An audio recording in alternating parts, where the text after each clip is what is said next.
can expect over the weekend.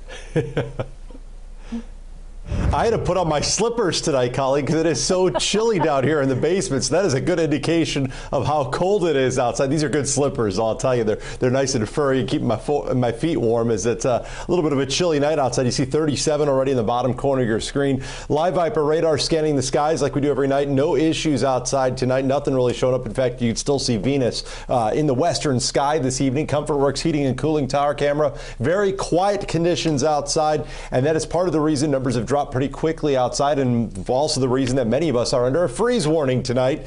We are going to see our temperatures really falling off in most regions. In fact, we're going to be about 8 degrees off the record low for the date, which was 23, and I do expect our numbers to drop about another 6 to 7 degrees area wide. So that means some of us will be falling back into the upper 20s overnight. In fact, we're already down to the freezing mark in Bellefontaine. That's not much of a drop. You're only at about 40 earlier this evening, right before sunset. Here's the good news, though. Wind chills, unlike this morning, are not going to be a major factor out the door tomorrow morning. So it's not going to feel as cold, but it will be colder because of the lack of wind and the lack of cloud cover outside. Wind chill values are pretty much the same as the air temperatures and should be in the morning hours tomorrow. So as opposed to the lower 20s that we had this morning, most of the wind chills will be in the upper 20s to low 30s out the door Saturday. Humidity's creeping up just a little bit because the air is kind of cool outside already. 61% humidity. You'll notice not too much in the pinpoint the rest of the overnight hours tonight. Now, as we head into the morning tomorrow, you'll start to notice a couple of these tiny little wind arrows popping up out of the south and west.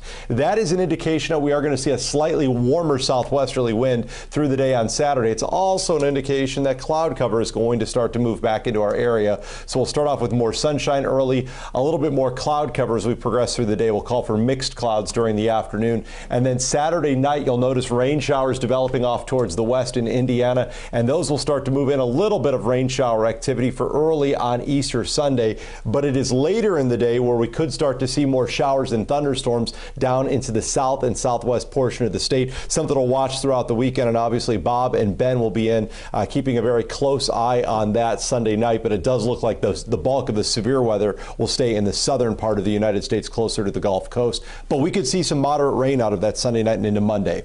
So overnight tonight, low temperatures dropping into the upper 20s to low 30s. Yes, it is going to be April 11th tomorrow morning. That is pretty chilly stuff, but again, that's why you don't plant anything sensitive until Mother's Day weekend. Usually is the